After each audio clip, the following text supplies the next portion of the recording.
Assalamu alaikum wa rahmatullahi wa barakatuh. My dear brothers and sisters, I will continue talking about my journey in Iran and city of Qom when I met some scholars. One of the first things that my ex-husband was saying is they pray to their imams. They ask them for answering their dua. And this is shirk. That's why they're shirk. That's why they're kafir. That's why they're mushrik. And so I know from the childhood, when I was a child, I guess I don't recall so much people asking the imams, maybe vaguely something I remember, but I asked the scholars. I went to the ayatollahs. You're talking about the top scholars, and they were really welcoming, just wanting to answer my questions. And I asked about this. Are you asking the imams when you want to pray to something, for you want something? They said the imams have much higher station than us. They were all martyrs. They were all the best of followers of Rasulullah sallallahu alaihi wasallam. Whatever they said they practiced is Quran. It was exactly Quran and Sunnah. Whatever they did, it was the best of practice. I said, okay, I don't have any problem with that. Or what about asking them? I said, we're not asking them. We're asking them to make shafa'ah for us. Go to Allah subhanahu wa ta'ala and ask on our behalf. Because in the Quran, Allah subhanahu wa ta'ala said He would accept shafa'ah from whoever He gives permission to. Of course, this is a topic of discussion between Shia and the Sunnis. And the Sunnis says there's no shafa'ah until Day of Judgment. Shia says there's no such thing. They can't make shafa'ah because they're alive. They're alive. They're martyred. They're alive. They can ask on our behalf. This was their answer. So this became a topic of argumentation between me and them. I say to them, when they recite Surah Al-Fatiha, we say, إِيَّاكَ نَعْبُدُ وَإِيَّاكَ نَسْتَعِينُ. We tell Allah, you alone we worship, and from you alone we ask for help. We don't say from shafa of somebody else, that's going to ask you. This is how, what do you answer? They said, yeah, that is true. You can ask Allah alone, no problem. But we feel like we are not worthy of even asking Allah subhanahu wa ta'ala because they have higher station than us. So that we also ask Allah directly, but we also just to double make sure we ask, Imam Ali, Imam Hussein, Fatima, one of the Ahl Bayt 12 Imams, to answer. So I say, فَإِذَا سَأَلَكَ عِبَادِي عَنِّي فَإِنِّي قَرِيبٌ أُجِيبُ الدَّاعِ إِذَا دَعَانِ فَلْيَسْتَجِيبُوا لِي فَلْيُؤْمِنُوا بِي لَعَلَّهُمْ يَرْشُدُونَ. Allah subhanahu wa ta'ala says, when my servants ask of me, say I'm really close. So let them ask me so I can answer them.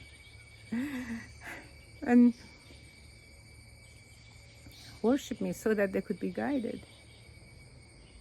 If Allah says, I am really near, let them ask me. How many places in the Quran ask us, tell Allah subhanahu wa ta'ala tells us, come to me. Ask me. Allah answers. Allah hears. Allah. I felt like I'm not going anywhere. I would not move any of these scholars with this explanation. But I found that whenever I said the same thing to average people, my relatives or people that I met, I said, don't make dua to the imams, make dua to Allah subhanahu wa ta'ala directly. When I explained to them, I found them readily accepting. It was amazing. They readily accept. Yeah, it makes sense. We're just used to this because we do this. Well, what was that?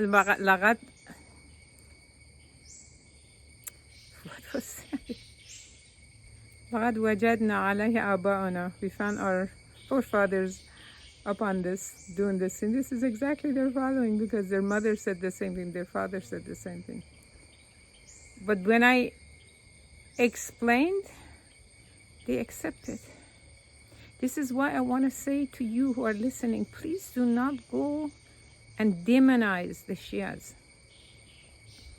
Instead, find ways of reaching out in the best possible way, in a reasonable way. Do not say, oh no, Abu Bakr should have been, yeah, he's the righteous one. He should, no, not Ali should have. Do not argue with them, something that they're never going to accept.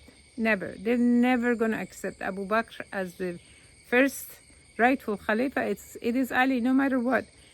1400 years, this has been the case.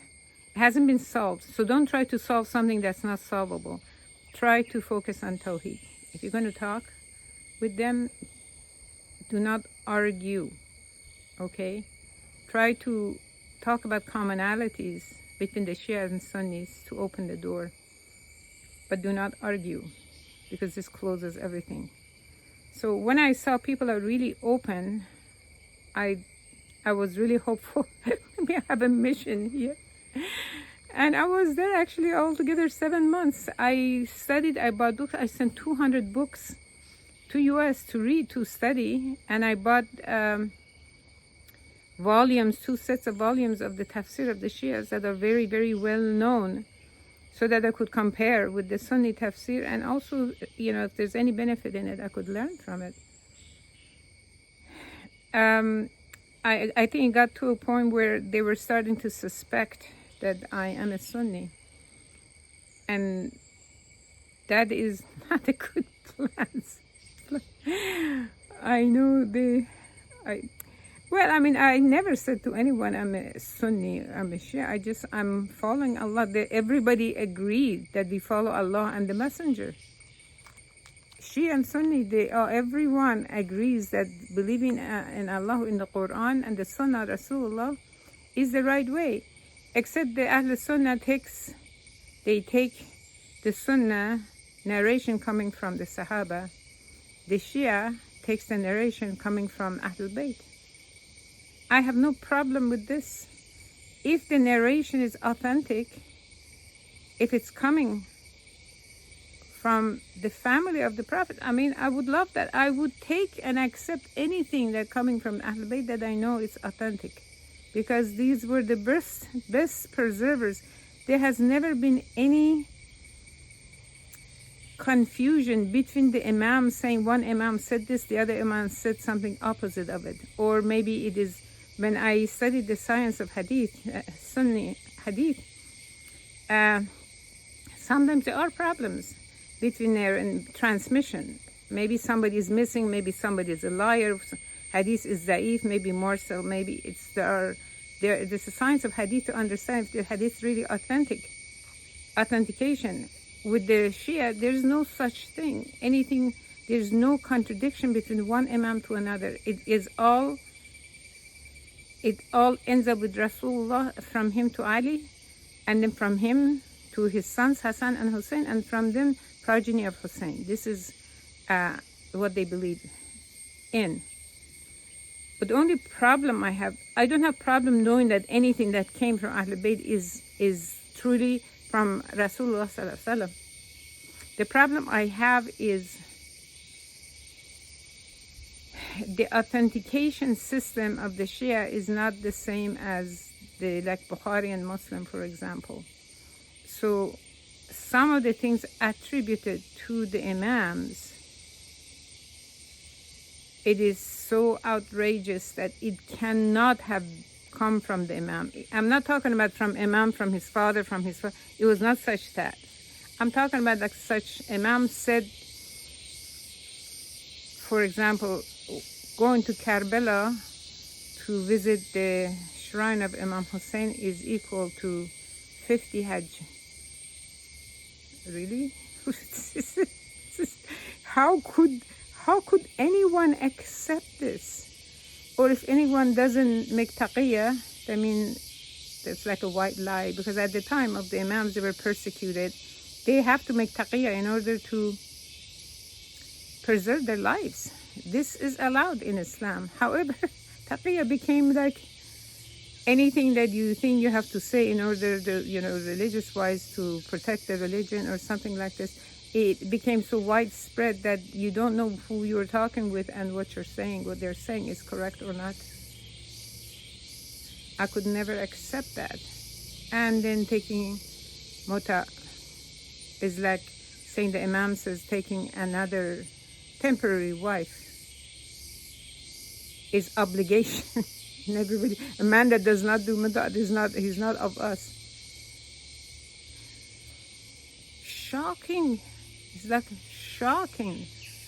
How could this cannot come from the Imams? I mean, some of this comes later on, my realization one after another. And I found narration from Imam Jafar Sadiq, who was one of the greatest Imam. In fact, he's the one who started Usul al-Fiqh before Imam Shafi'i did. And Imam Malik, Imam Abu Hanifa were his students. This great man said, Ya Allah, do not hold us to account for what our followers ascribe to us, for something we have not said. So I know, with that, I know that